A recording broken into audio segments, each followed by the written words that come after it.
नमस्कार, आप देख रहे हैं यूपी न्यूज 01। आज मैं ऐसे घटने के बारे में आप लोगों को बता रहा हूं और बताने का प्रयास कर रहा हूं जो बहुत ही दर्दनाक ये मंजर है।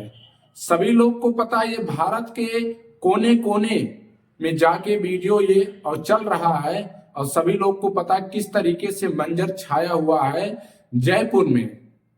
जिस तरीके से टैंकर की वजह से गाड़ी आपस में लड़ने की वजह से आसपास 200 मीटर के चपेट में जितना भी गाड़ियां थे वो 40 से 42 गाड़ियां जल के खाक हो गए।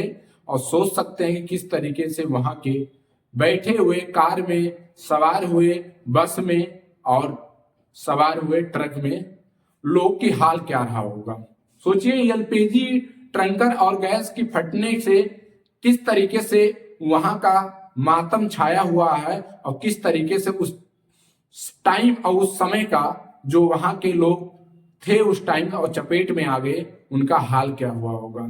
सोचिए, एक वीडियो आप देखें कि एक शख्स जलती हुई गाड़ियों से निकलता है और पूरा कपड़ा जल के उसका राख हो जाता है, शरीर का चमड़ा से लेके नीचे से लेके ऊपर तक जल गया है। और देखिए आपकी किस तरीके से वो रोड पे गुहार लगा रहा है कि सर हमें बचा लीजिए और हमें अस्पताल पहुंचा दीजिए, हम किराया भी दे देंगे, हमें गाड़ी से पहुंचा दीजिए। वीडियो को देखिए। अरे कोई गाड़ी नहीं, चलो किराए दे देना है। भाई लोग कोई गाड़ी दिया हो यार, गाड़ी दिया हो यार। अरे मैं दे दी मैंने, अरे दे दी रहा हूँ किराया। ये शख्स की कहानी गाड़ी ले रहे। अगर बात किया जाए तो ये शख्स रात में 4 बजे पूरे निकल के जा रहे थे अपने रिश्तेदार के घर पे।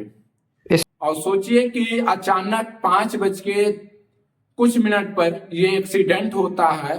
और क्या पता था कि आज हमारे साथ इस तरीके से कांड हो जाएगा।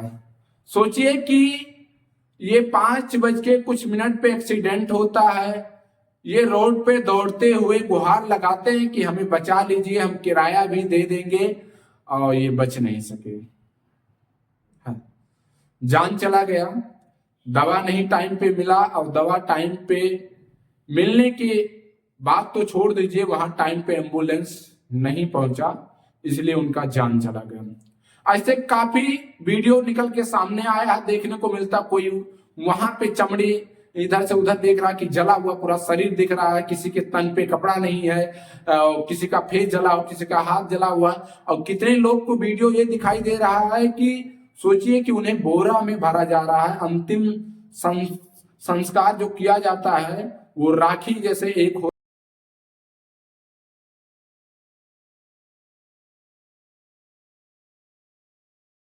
अंतिम संस्कार किया जाता है, उस तरीके से बोरा में भरा जाता है। सोचिए, राख हो चुके हैं, मिनटों में राख हो चुके हैं। और सोचिए इस तरीके से गोला लपट, ऐसे लगता है कि कौन सा मिसाइल छोड़ा गया है। कि सोचिए कि 1,000 फीट ऊपर की पंछी उड़ते हुए उनका भी जान चला गया है। सोचिए इस तरीके से मंजर जयपुर ये अजमेरा नेशनल हाईवे का 5 बजे के टाइम का ये दर्दनाक मंजर था। आप लोग सोचिए, और सोच के जरूर आप लोग अचंभों में हो गए होंगे कि ये शख्स रोड पे दौड़ते हुए 5 बजे के टाइम में, और जिस तरीके से हालात है वो हालात देख के बस यही लगता है कि काश हे भगवान ऐसा घटना हमारे भारत में ना हो। क्या कसूर है इन लोगों की? कोई कसूर नहीं है। और कसूर ठहराया जाए तो किसको ठहराया जाए? क्या वहां के सरकार की कसूर ठहराया जाए या वहां के ट्रैफिक व्यवस्था का कसूर ठहराया जाए कि ट्रक ड्राइवरों की कसूर ठहराया जाए कि आसपास के निवासी चलने वाले रोड पे उनका कसूर ठहराया जाए या नेशनल हाईवे बनाने वाले मंत्रियों की कसूर ठहराया जाए? इस पे सवाल तो बहुत कुछ उठते हैं, मुद्दा तो बहुत कुछ उठते हैं, लेकिन जो सच है ये है कि कभी नेशनल हाईवे पे टर्न देने के लिए और वो एक साइड से दूसरी पटरी पे जाने के लिए वहां पे ओवर ब्रिज जरूरी है। वहां पे ओवर ब्रिज ना होने के कारण से एक ट्रक जा रहा है, इस साइड से जाते हुए दूसरे साइड पे रूट पे वो जैसे अपना आधा हिस्सा गाड़ी का एलपीजी सिलेंडर का वो पार करता है, उसे पीछे से एक भारत पेट्रोलियम पेट्रोल का वो ट्रंक आता है और ठोक देता है, और इस तरीके से तुरंत धमाका होता है कि अफरा तफरी मच जाता है। सेकंडों नहीं लगता, लोग जल के राख हो जाते हैं। और सोचिए वहां पे सवाल उठता है, जिस तरीके से मीडिया पत्रकार लोग कवरेज कर रहे हैं, सवाल पे सवाल उठ रहा है कि वहां ओवर ब्रिज जरूरी, अगर नेशनल हाईवे पे कट दिया जाता है तो कट के जगह पे जरूर है कि ओवर ब्रिज रहे, तभी कट दिया जाए, नहीं ना दिया जाए। अब इस तरीके से बड़ी गाड़ियां वो राइट से लेफ्ट होती हैं, लेफ्ट से राइट होती हैं। आप सोच सकते हैं आप लोग की कथा है, उस तरीके का वहां पे ओवर ब्रिज नहीं बनाएगा, और आज इस तरीके से दर्दनाक हत्या, भारत में पहला बार इस तरीके का हत्या हुआ है। सोचिए बगल में पेट्रोल टंकी और एक था, अगर वहां पे आग लग जाता तो सोच सकते कि क्या हाल होता आज जयपुर में।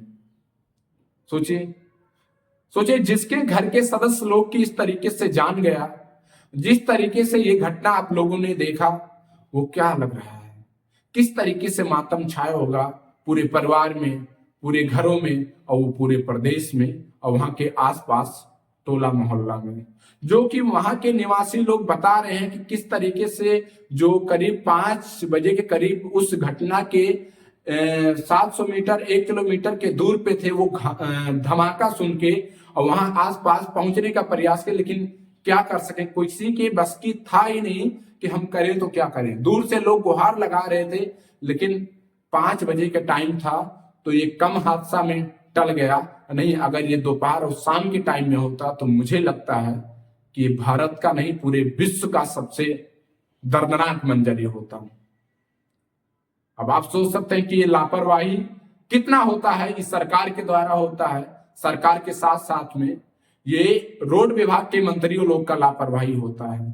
ऐसे ही आज हमारे लखनऊ में कई जगह पे आप जाइए, मैं बार बार उठाता रहता हूं कि वहां भी आप जब लखनऊ बाराबंकी क्रॉस करते हैं तो उसके आगे आते हैं तो आपको इंदिरा नहर दिखाई देता है। इंदिरा नहर के जस्ट थोड़ा सा और आगे प्रयागराज इलाहाबाद से बड़ी बड़ी गाड़ियां और ट्रक आती हैं, वो भी लेफ्ट से राइट होके फिर अयोध्या, फिर उधर आपको जैसे जाना रहता है गोरखपुर साइड लोग, वो गाड़ियां जाता है। लेकिन सोचिए कि वहां भी वो नेशनल हाईवे है। अब आप सोच सकते हैं कि पूरा दिन वहां पे जाम लगा रहता है, लेकिन वहां भी ओवर ब्रिज बनना बहुत जरूरी है। अगर नहीं है तो उस कट को स्टॉप किया जाए और आगे का जो देखा जाए कि अगर निकाला जाए कि टर्न और राइट होने के लिए बस गाड़ी वगैरह इस लेफ्ट से राइट होने के लिए पटरी पे जाने के लिए तो ओवर ब्रिज जरूरी है। न ऐसे जैसे घटना आज वहां हुआ है, क्या पता कल यहां भी हो सकता है। हालांकि हम प्रयास करेंगे कि ऐसे भगवान से हम विनती करेंगे, निवेदन करेंगे कि ऐसा घटना हमारे भारत में नहीं, किसी भी स्टेट में और राज्य में और केंद्र में ना हो, क्योंकि इस तरीके से घटना बहुत ही दर्दनाक घटना। जिस तरीके से आप लोगों ने वीडियो को देखा है, ये क्या बताता है। ये जिस तरीके से मंजर आपको आग की लपट और गोला बारूद की तरह वो चिंगारी और चपेट में लोगों की चीख आवाज जिस तरीके से सुनाई दे रहा है, वो क्या लग रहा है। काश ऐसा घटना कभी ना हो तो अच्छा है। बस जांच बैठनी चाहिए, और जिस तरीके से चाहे वो जयपुर का घटना हो और चाहे किसी और भी रोड विभाग नेशनल हाईवे का, अगर इस तरीके से कट बनाया जाता है, बड़ी गाड़ियों को आगमन किया जाता है, तो वहां पे ओवर ब्रिज बनाना बहुत जरूरी है। नहीं, सख्त कार्रवाई करके और इस ऐसे कट को बंद किया जाए और उसके बाद में ओवर ब्रिज बनाने का प्रयास किया जाए। आप देख रहे हैं अजमेरा जयपुर न्यूज, विनोद पाल के साथ लखनऊ से। जय हिंद।